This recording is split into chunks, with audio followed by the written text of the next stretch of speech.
So for this video, I thought I was going to be reading an excerpt from Americana by Chimamanda Ngozi Adichie, one of my favorite authors to ever exist. But it appears I might get a copyright strike if I do that. I'll try it on TikTok maybe.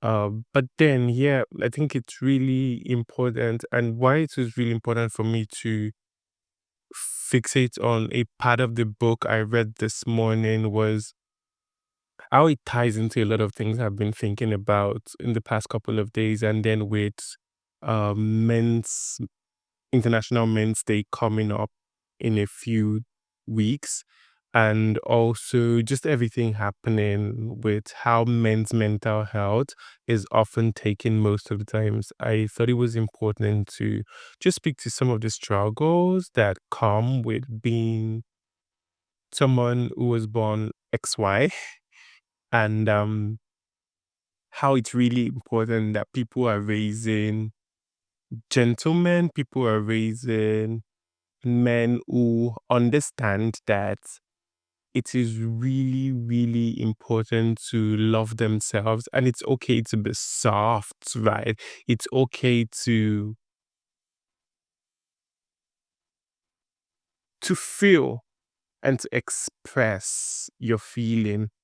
I'd still try to read, I think. And the parts that I want to touch on, it's really profound. And maybe I would start from this and then go into so many other things. Yeah, hey, my very lovely bookmark from Dream Count. Dream Count was really a great read. I enjoyed that so much. So I would read from Americana, and I hope I didn't get a copyright strike for this. And yeah. The train had just stopped at Princeton Station when her phone rang. She stopped on the platform to fumble in her bag for it, and at first, because Auntie Uju was incoherent, talking and sobbing at the same time, Ifemelu thought she had said Dike was dead. But what Auntie Uju was saying was, Onwuchagokwa, Dike anwuchagokwa.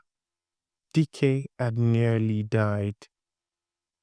He took an overdose of pills and went down to the basement and lay down on the couch there, until Uju said, her voice cracked with her own disbelief. I never go to the basement when I come back. I only do my yoga in the morning. It was God that told me to go down today to defrost the meat in the freezer. It was God. I saw him lying there looking all so sweaty, sweaty all over his body, and immediately I panicked. I said, these people have given my son drugs. Ifemelu was shaken. A train whooshed past and she pressed her finger into her other ear to hear Auntie Uju's voice better. Auntie Uju was saying, signs of liver toxicity, and Ifemelu felt choked by those words. Liver toxicity. By her confusion, by the sudden darkening of the hair. Ifem, Auntie Uju asked, are you there?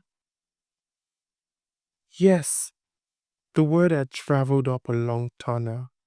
What happened? What exactly happened, Auntie? What are you saying? He swallowed a whole bottle of Tylenol. He's in the ICU now, and he will be fine. God was not ready for him to die. That is all, Auntie Uju said. The sound of her nose blowing was loud over the film. Do you know he also took anti-nausea so the medicine would stay down in his stomach? God was not ready for him to die. I'm coming home tomorrow, Ifemelu said. She stood on the platform for a long time and wondered what she had been doing while Dike was swallowing a bottle of pills. The first time I read this portion of the book, it brought me to tears. It brought me to tears because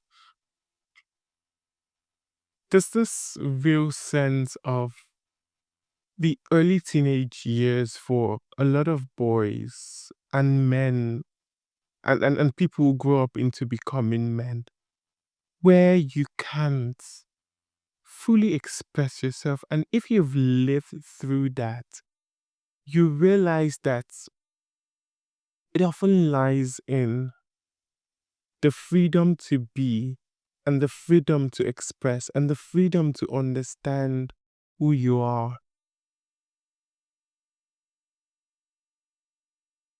And I think everyone who raises a child, and beyond those who raise a child, everyone who interacts with a person, who interacts with men, who interacts with young boys who grow up to become men, it's very important that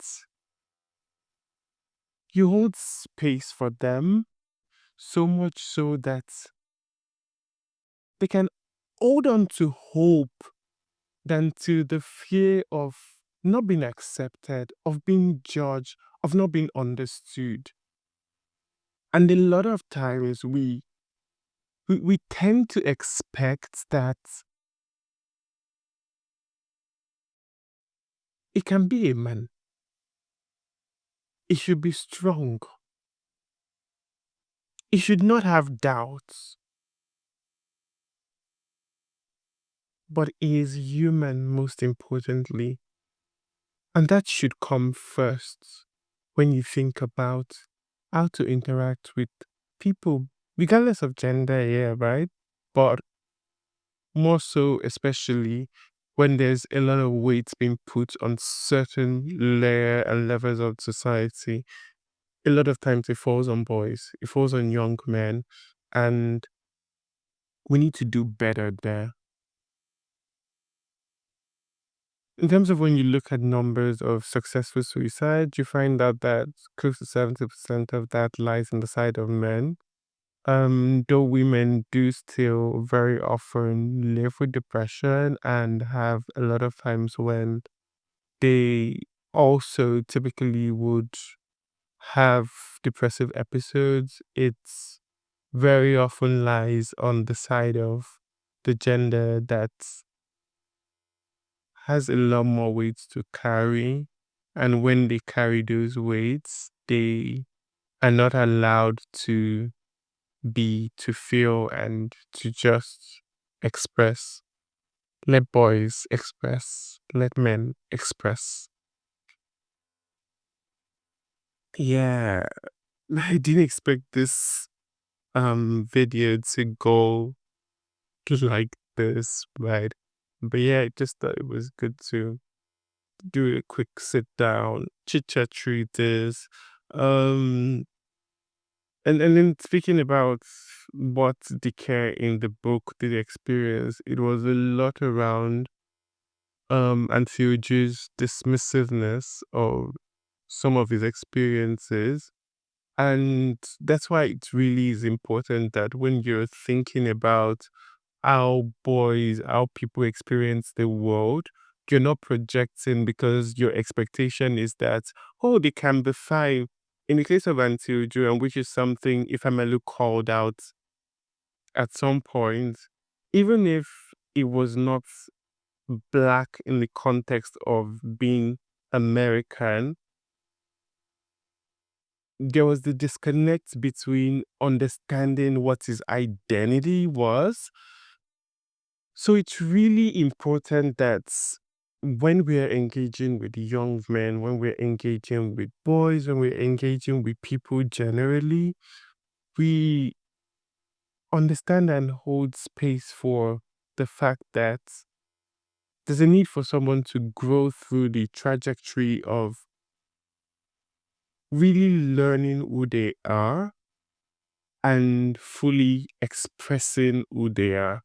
Because it's in the freedom of expression that one begins to find room and find ground to truly be and to also generally enjoy and want to feel loved and be alive. So, yeah, hold space for people around you and let people be. Thank you for watching. I hope this helps.